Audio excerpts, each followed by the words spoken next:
मेरा नाम अतुल है। मेरी उम्र 35 साल है। मेरे 2 बच्चे हैं और दोनों ही शहर के अच्छे स्कूलों में पढ़ते हैं।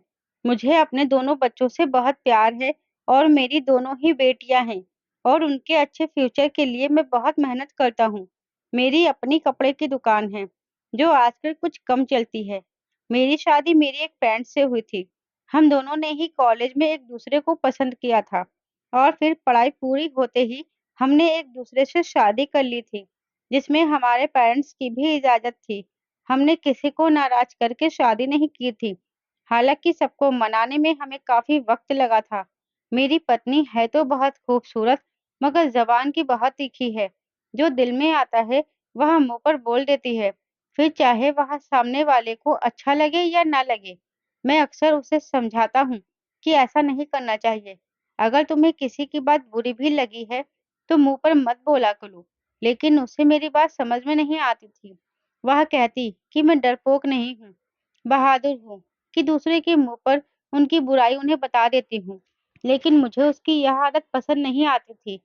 लेकिन अक्सर मैं उसकी इन बातों को नज़रअंदाज कर जाता था।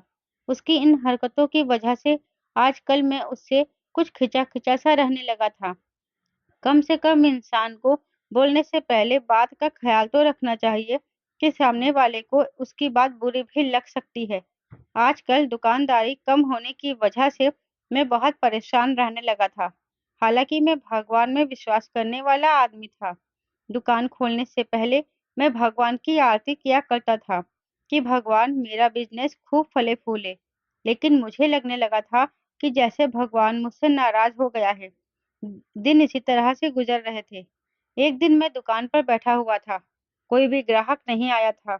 दोपहर हो चुकी थी, लेकिन एक भी ग्राहक की शक्ल नहीं देखी थी। गर्मी के दिन थे और गर्मी के मारे मेरा बुरा हाल था। लाइट भी चली गई थी और मैं हाथ से पंखा चला रहा था।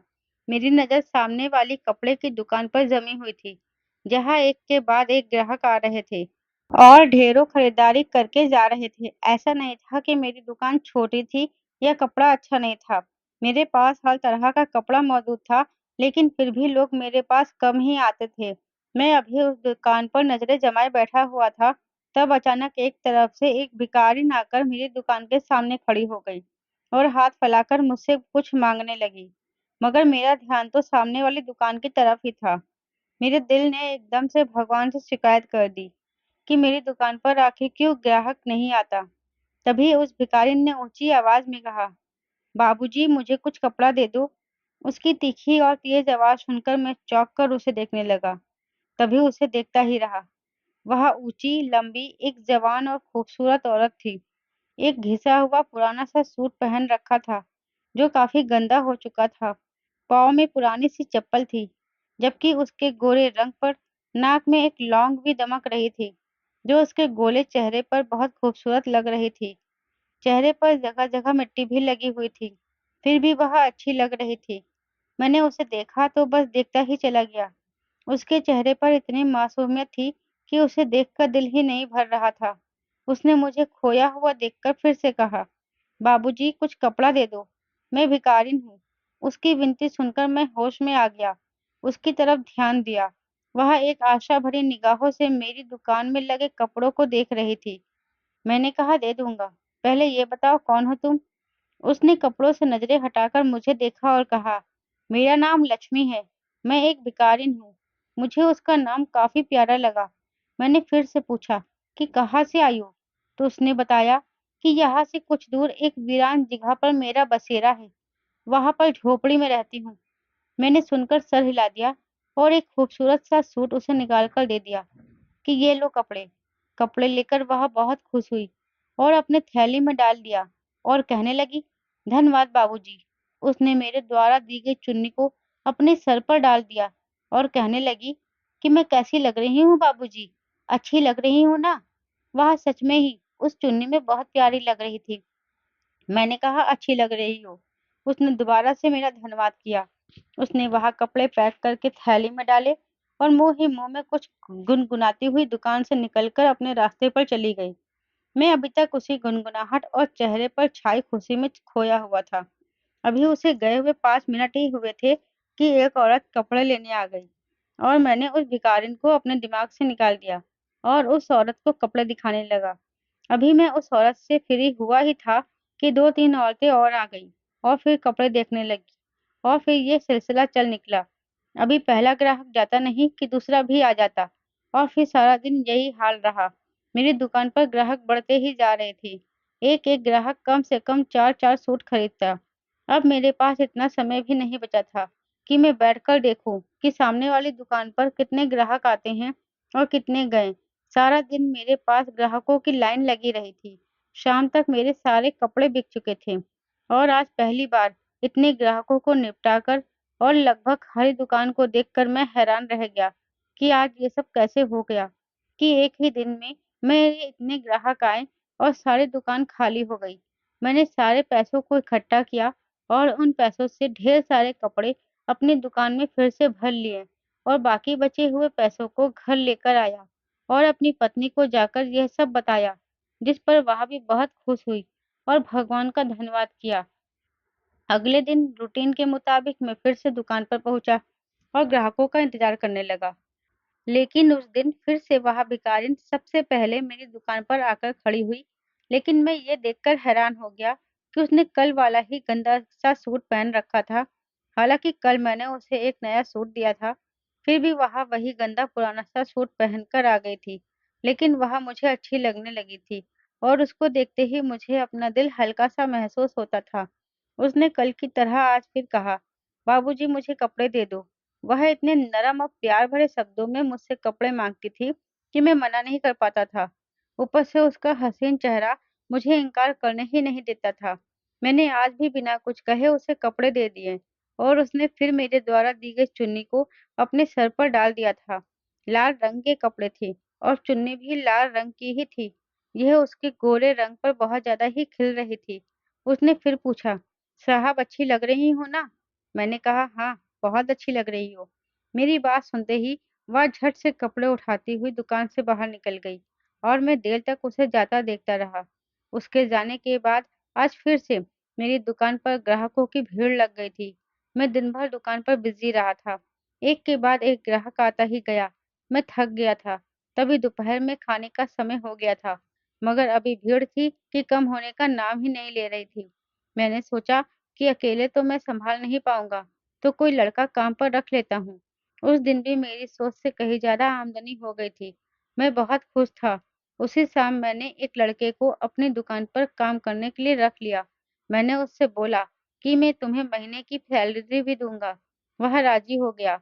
इस तरह वह लड़का मेरी दुकान पर काम करने लगा।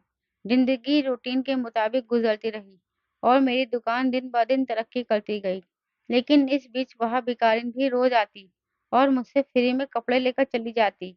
लेकिन मैंने कभी उसे नए सूट में पहने हुए नहीं देखा था, जो मैंने उसे दिए थे। उनमें से उसने एक भी सूट नहीं पहना था, बल्कि हमेशा वही अपना गंदा सा पुराना सा सूट पहनकर ही आती थी।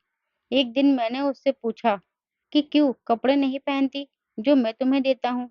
वह हंसकर टाल देती और मुझसे नए कपड़े लेकर चली गई। मैं भी उसकी खूबसूरती से बहुत इम्प्रेस था। उसे इनकार ही नहीं कर पाता था। इस बात का मैंने अपने घर पर कोई जिक्र नहीं किया था और न ही अपनी पत्नी को उस भिखारिन की कोई बात बताई थी। मुझे पता था कि ये बात सुनते ही मेरी पत्नी मुझे लेक्चर देने लग जाती कि उसे फ्री में कपड़े क्यों देते हो और फिर मुझसे कहती कि आगे से कपड़े मत देना। वह भिखारिन रोज पुराने कपड़ों में आती है और मुझसे नया सूट लेकर चली जाती। लेकिन उसके जाते ही मेरी दुकान पर ग्राहकों की भीड़ लग जाती है। यहाँ तक वॉशरूम जाने की भी फुर्सत नहीं मिलती थी। मेरी दुकान ने इस समय बहुत ही तेजी से तरक्की की थी। अब मेरे घर में पैसों की रेर फेर होने लगी थी। मुझे बहुत हैरत होती थी। उस भिखारिन के आने से ही मेरी दुकान पर ग्राहकों की भीड़ क्यों लग जाती थी। पहले तो कभी ऐसा नहीं हुआ था कि मेरी दुकान पर इतने ग्राहक आते हों, बल्कि मैं तो हर समय खाली बैठा रहता था और सामने वाली दुकान को देखता रहता था, जहाँ हर समय भीड़ लगी रहती थी। मैं इसी लालच में उस भिखारिन को रोज नए कपड़े दे देता था, लेकिन अब मुझे उस पर शक होने लगा था। कुछ सोचकर मैंने इस मामले के बारे में पता लगाने की सोची कि आखिर पता तो करूं कि इस सब के पीछे कारण क्या है। और फिर एक दिन जब वह मेरी दुकान पर आई और बोली, बाबूजी मुझे नए कपड़े दे दो, मैंने उसे एक नया सूट निकालकर उसकी तरफ बढ़ा दिया, लेकिन जैसे ही उसने सूट लेने के लिए हाथ बढ़ाया, मैंने उसका हाथ पकड़ लिया। मैंने उससे कहा कि पहले मुझे ये बताओ कि तुम कौन हो और इन कपड़ों का क्या करती हो? उसके बाद ही मैं तुम्हें कपड़े दूंगा। मेरी बात सुनकर वह परेशान हो गई और बोली कि मैं पहनती हूँ। मैंने थोड़ा गुस्सा होकर कहा कि मैंने तो तुम्हें कभी इन कपड़ों को पहने हुए नहीं देखा, बल्कि तुम तो हमेशा इन्हीं गंदे और फटे पुराने कपड़ों में रहती हो। तो वह कहने लगी, बाबूजी, मैं अपनी शादी के लिए उन कपड़ों को इकट्ठा कर रही हूँ। उसकी यह बात सुनकर मुझे लगा शायद वह सच कह रही है। तभी खामोशी से कपड़े उसकी तरफ बढ़ा दिए। वह कपड़े लेकर बाहर चली गई, लेकिन मैंने भी उसकी सच्चाई जानने के बारे में ठान लिया था। मैंने अपनी दुकान पर काम करने वाले लड़के को दुकान पर बैठाया और फिर मैंने अपनी जीन्स और शर्ट उतारकर अपने ही दुकान से एक नया कुर्ता पजामा निकालकर पहना और चेहरे पर एक मास्क पहन लिया। मेरे साथ काम करने वाला लड़का मुझे इस तरह हुलिया बदलते देखकर चौंक गया और पूछने लगा कि मैं यह सब क्यों कर रहा हूँ। मगर मैंने उसके सवाल का कोई जवाब नहीं दिया और उस दुकान का ख्याल रखने का कहकर बाद में दुकान से बाहर निकल आया। मैंने दाएं बाएं तरफ देखा तो वह मुझे दूर जाती हुई नजर आई थी। मैंने तेजी से अपने कदम उसके पीछे बढ़ा दिए। रास्ते में एक जगह रुककर लोगों से पैसे मांगती थी, किसी से खाने की चीज मांगती और किसी से जरूरत की कुछ और चीज, और फिर अपना थैला भरती। वह आगे बढ़ जाती। मैं लगातार चलकर उसका पीछा कर रहा था ताकि सब कुछ मालूम कर सकूं। अभी तक उसको मुझ पर कोई शक नहीं हुआ था, क्योंकि मैंने खुद का हुलिया बदल लिया था। मैं अभी कुछ ही दूर पर था उससे, जब उसने एक बच्चे के पास जाकर देखा। उसने अपना थैला रखकर उस बच्चे से थोड़ी बातें की और फिर उसके बाल सहलाती हुई एक बार फिर आगे बढ़ गई। वह पैदल ही जा रही थी, तो मुझे भी पैदल ही उसके पीछे जाना पड़ रहा था। आधा घंटा लगातार पैदल चलने के बाद वह एक वीरान सी जगह पर आ गई थी, जहाँ ज्यादा आबादी नहीं थी, बल्कि आबादी ना होने के बराबर थी। यहाँ कुछ झोपड़ियां भी बनी हुई थी और वह भिखारिन उन झोपड़ियों की तरफ जा रही थी। जितनी भी झोपड़ियां बनी हुई थी, एक दूसरे से काफी फासले पर बनी हुई थी और सब झोपड़ी के आगे पर्दा लगा हुआ था, जिसकी वजह से झोपड़ी के अंदर देख पाना मुश्किल था। मैं उसका पीछा करता रहा और तब तक वह एक झोपड़ी के करीब पहुंच गई थी और उसने पर्दा हटाया। लेकिन यह देखकर मेरी जान निकल गई कि झोपड़ी के अंदर छोटे छोटे बच्चे बैठे हुए थे, जो रो रहे थे। उनके साथ एक कम उम्र की लड़की भी थी, उन बच्चों को जो चुप करवाने की कोशिश कर रही थी। झोपड़ी में इतने बच्चों को देखकर मैं शक में पड़ गया था कि इतने बच्चे उसके नहीं हो सकते, क्योंकि वह तो शादीशुदा भी नहीं लगती थी। तो इसका क्या मतलब था? क्या वह भिखारिन बच्चा चोरी करती थी? यकीनन उसने इन सारे बच्चों को चुराया होगा और अब उनको अपने कब्जे में कर रखा होगा। या तो यह इन बच्चों के बदले उनके माँ बाप से पैसे लेकर या फिर इनको अपने साथ भीख मांगने के धंधे पर लगा देगी और फिर पैसे कमाएगी। या फिर यह भी हो सकता है कि ये बच्चों को गैर कानूनी तरीके से बेच देती हो। ये सारी बातें मेरे दिमाग में आने लगी थी और अब मुझे उस भिखारिन से हमदर्दी होने पर खुद पर अफ़सोस हो रहा था। मैं खुद को कोस रहा था कि उसकी मासूम और खूबसूरत शक्ल देखकर मैं पिघल गया और उसे इतने समय से फ्री में कपड़े देता रहा। मैं एक पेड़ के पीछे छुपा खुद को कोस रहा था, जबकि मेरी नज़रें सामने भिखारिन पर टिकी हुई थी, जो उस कम उम्र लड़की से कुछ कह रही थी। वह लड़की सर हिलाती हुई उसे कुछ बता रही थी। बच्चे लगातार रो रहे थे, जिसकी वजह से उस भिखारिन ने अपने थैले से सबको फल निकाल कर दिए। सारे बच्चे लगभग 2 से 12 साल तक के थे। मैं अभी उसी को देख रहा था, जब साथ वाली झोपड़ी का पर्दा हटा और वहां से एक बूढ़ी औरत बाहर आई और मैंने देखा वहां भी 8-10 बच्चे नजर आए थे, जिनमें लड़के और लड़कियां दोनों थे। वह औरत अब इस भिखारिन के पास जाकर हाथ हिला हिलाकर कुछ कह रही थी, जिस पर वह भिखारिन उस बूढ़ी औरत को कुछ बता रही थी। अब मुझे घबराहट होने लगी थी और घबराहट की वजह से मेरा सारा शरीर पसीना-पसीना होने लगा था। मुझे लग रहा था कि यह तो उसका पूरा गिरोह है और इनका ये बच्चों वाला बिज़नेस दूर-दूर तक फैला हुआ है। इतने सारे बच्चों को किसने कैद करके रखा हुआ है? और मैं वहाँ से वापस अपनी दुकान पर आ गया और कपड़े बदलकर गहरी साँस भरकर खुद को रिलैक्स करने लगा। वहाँ सब कुछ देखकर मेरा दिमाग हिल गया था और समझ नहीं आ रहा था कि क्या करूँ? मैंने काम करने वाले लड़के को छुट्टी दी और दुकान बंद करके घर आ गया। बार-बार मेरी नज़रों के सामने उन मासूम रोते हुए बच्चों के चेहरे घूम रहे थे, जो उस भिखारिन की कैद में थे। न जाने वहाँ उनके साथ क्या करने वाली थी। ये सोचकर ही मेरा शरीर काँप रहा था। मैंने अपने बच्चों से भी कोई बात नहीं की थी, वरना पहले मैं आते ही अपने बच्चों से बातें करता था और उनके साथ कुछ वक़्त गुज़ारता था, उनके साथ खेलता था। मेरी परेशानी को मेरी पत्नी भी भाप गई थी। मुझे यूँ परेशान देखकर मेरी पत्नी ने पूछा, क्या हुआ है? इतने परेशान क्यों हो? पहले तो ऐसे कभी परेशान नहीं हुए। पहले तो मैंने टाल दिया कि कोई बात नहीं, लेकिन जब वह ज़िद पर अड़ गई तो सब कुछ बता दिया, सिवाय इस बात के कि मैं उसे रोज़ नए कपड़े देता था। अगर मैं उसे ये बात बता देता तो वह मुझे बेवकूफ़ समझने लग जाती कि आखिर तुमने ऐसा क्यों किया? फ्री में इतने सारे कपड़े क्यों दिए? मेरी सारी बात सुनकर वह भी सोच में पड़ गई थी कि यह मासूम बच्चों की ज़िंदगियों का सवाल था। अचानक उसने कहा कि इस सब का हल सिर्फ़ ये है कि पुलिस को सब कुछ बता दिया जाए, ताकि वह उस भिखारिन से उन बच्चों को खुद छुड़वा सके और उन्हें उनके माँ-बाप तक पहुँचा सके। इस तरह आपकी टेंशन भी खत्म हो जाएगी और बच्चे भी अपने माँ-बाप के पास पहुँच जाएँगे। अपनी पत्नी की बात सुनकर मैं सोच में पड़ गया था। कह तो वो ठीक रही थी। ये बात 1-2 बच्चों की नहीं बल्कि 15 से 20 बच्चों की थी, जो उस भिखारिन की कैद में थे और अपने माँ-बाप से दूर तड़प रहे थे।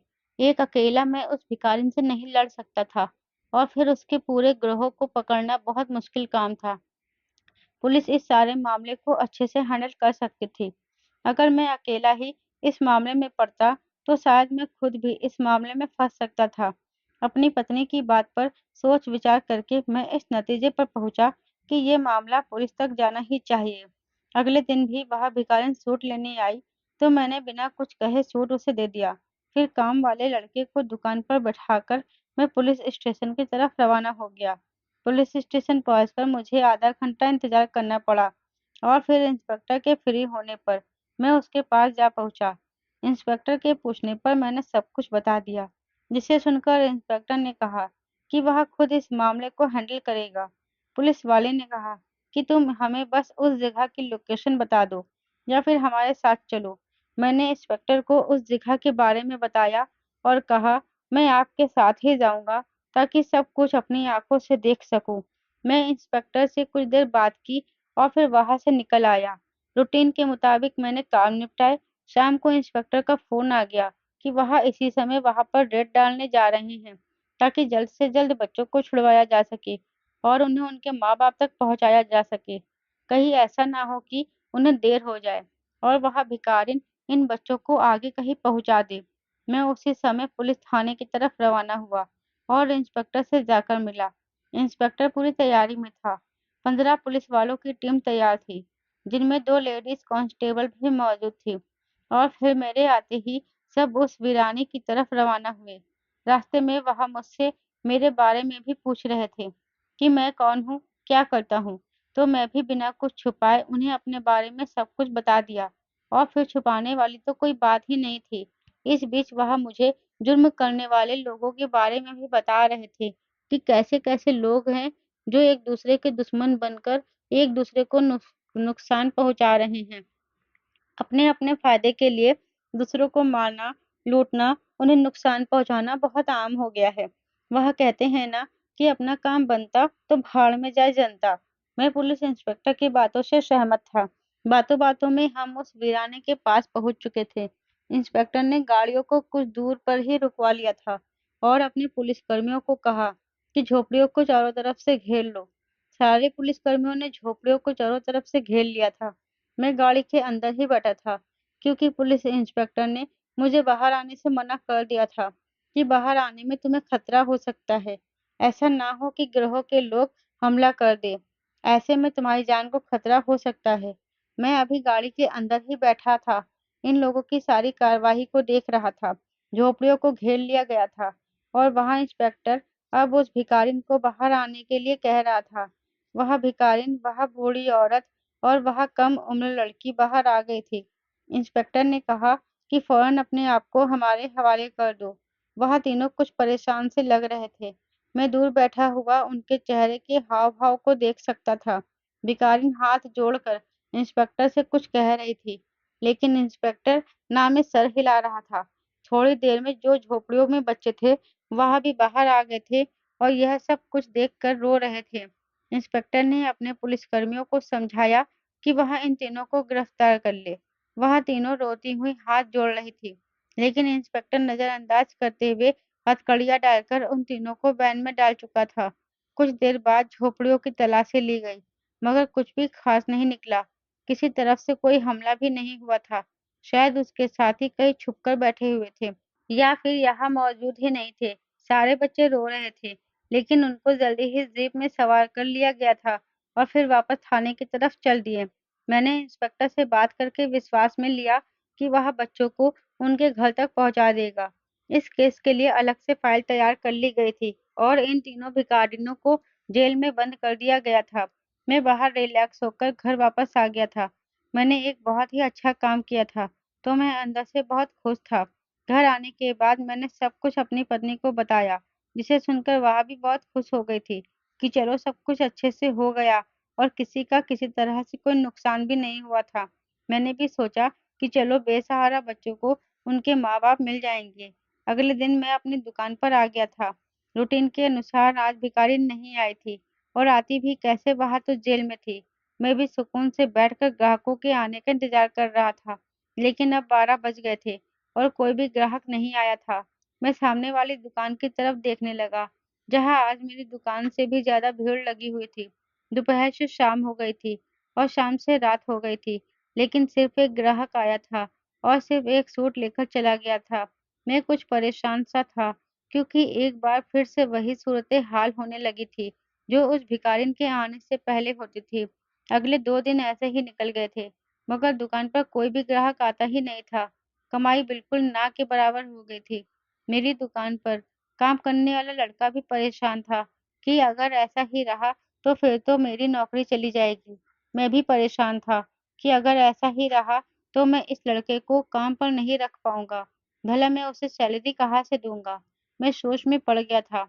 वह भिखारिन जिस दिन आती थी, उस दिन तो मेरी दुकान से भीड़ कम ही नहीं होती थी। अब वह नहीं आ रही थी, तो मेरा काम एकदम ठप हो गया था।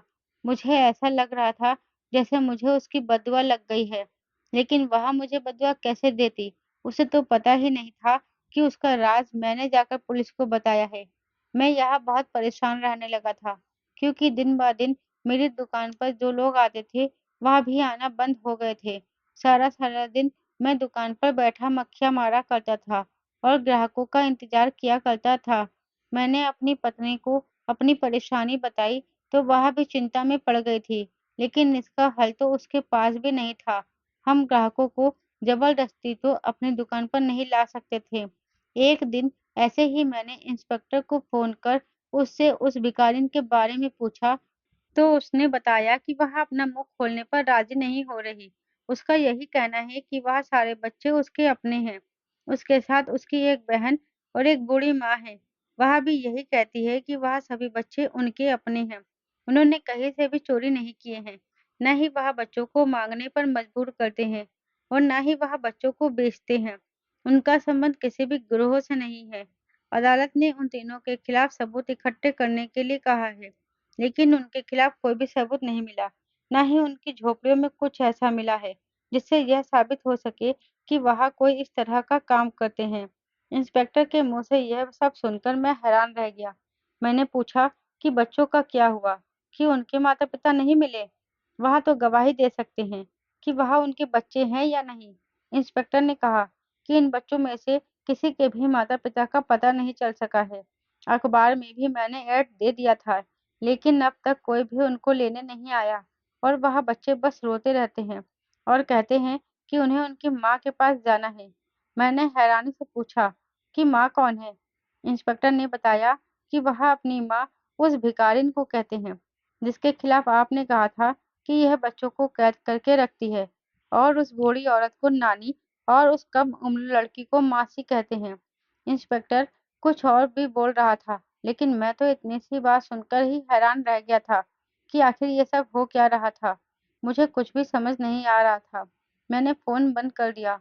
कुछ तो अजीब था, जो हमारी आँखों से छुपा हुआ था। अब तो मेरे दिल ने भी कहना शुरू कर दिया था कि मैंने कहीं न कहीं कुछ गलत कर दिया है। इस बारे में सोच-सोच कर मेरा सर दर्द करने लगा था, लेकिन कोई भी सबूत हाथ नहीं आ रहा था। बच्चों के लिए भी अखबार में ऐड दे दिए गए थे, लेकिन किसी ने भी उन्हें अपना बच्चा नहीं कहा था और ना ही कोई बच्चे को लेने आया था। कुछ सोचकर मैंने दुकान को काम करने वाले लड़के के हवाले किया और खुद थाने जा पहुँचा और सीधा इंस्पेक्टर से जाकर मिला, जो खुद इस मामले की जाँच-पड़ताल में लगे हुए थे। मुझे देखते ही वहाँ सीधा होकर बैठा, तो मैं भी उसके सामने जाकर बैठ गया। मेरे कुछ बोलने से पहले ही उसने कहा कि बच्चों का रो-रो कर बुरा हाल है। वह सिर्फ़ अपनी नानी और मासी के पास जाना चाहते हैं। मैंने उनमें से जो भी बड़े बच्चे थे, उनसे पूछताछ की। उन्होंने बताया कि उनकी माँ ने कभी उन्हें मारा भी नहीं है। वह अपनी नानी और अपनी मासी के साथ रहते हैं। और यही नहीं, उन बच्चों ने बताया कि जब से उन्होंने होश सँभाला है, तब से वो उन्हीं के तीनों के साथ रहते हैं। हाँ, उन बड़े बच्चों ने ये भी बताया कि कभी-कभी माँ किसी नए बच्चों को लेकर आ जाती है और फिर वह भी हमारे साथ ही रहने लगते हैं और फिर कहीं नहीं जाते। हमारी माँ बहुत अच्छी है, हमारे लिए खाने-पीने, रहने का और कपड़ों की व्यवस्था करती है और हम सबसे बहुत प्यार करती है। कभी कोई बाहर का आदमी हमसे मिलने नहीं आता। इंस्पेक्टर की बातें सुनकर मैं और भी ज़्यादा उलझ गया था। मैंने इंस्पेक्टर से पूछा कि इस सब का क्या मतलब है? इंस्पेक्टर ने कहा कि मुझे तो लगता है कि आपने जो कुछ बताया था, वह सब एक गलतफ़हमी है। इन तीनों के खिलाफ हमें कोई भी सबूत नहीं मिले हैं। ज़रूर आपको कोई गलतफ़हमी हुई होगी। अभी मैं उन औरतों से पूछताछ करने ही जा रहा था कि आप आ गए। मैंने कहा मैं भी चलता हूँ। मैं इंस्पेक्टर के साथ उन तीनों औरतों के पास आ गया, जो एक ही जगह पर बंद हैं।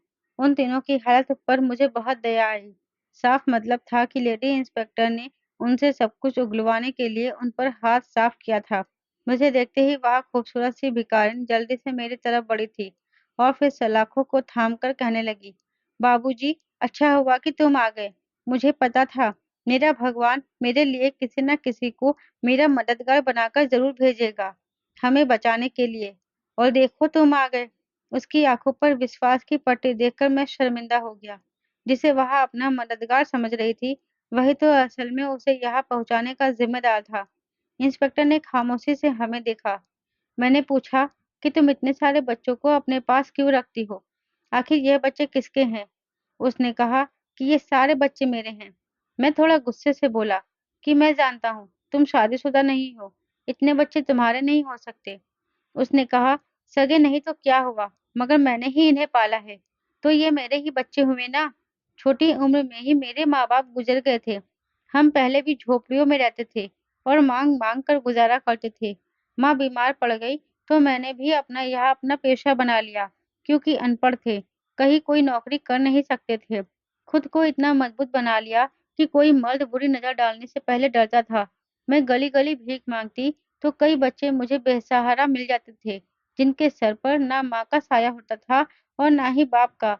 ये सारे बच्चे सड़कों के किनारे सोते और माँग-माँग कर खाते। कुछ बच्चे तो इतने छोटे होते हैं कि उनको पता भी नहीं होता था कि वह क्या कर रहे हैं।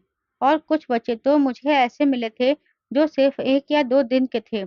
शायद किसी के पाप की वजह से इस दुनिया में आ गए थे और उसे कूड़े में फेंक दिया गया था।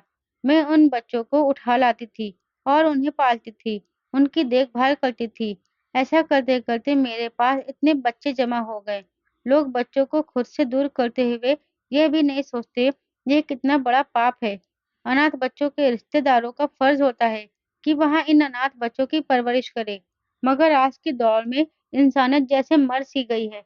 बच्चों के अनाथ होते ही उनके रिश्तेदार भी उन्हें भूल जाते हैं। आप इन बच्चों से खुद पूछ लो। मैंने इन बच्चों को पाला है। मेरी माँ ने, मेरी बहन ने पाला है। उस भिखारिन की बात सुनकर मैं शर्मिंदा हो गया कि मैं कितना गलत समझा था।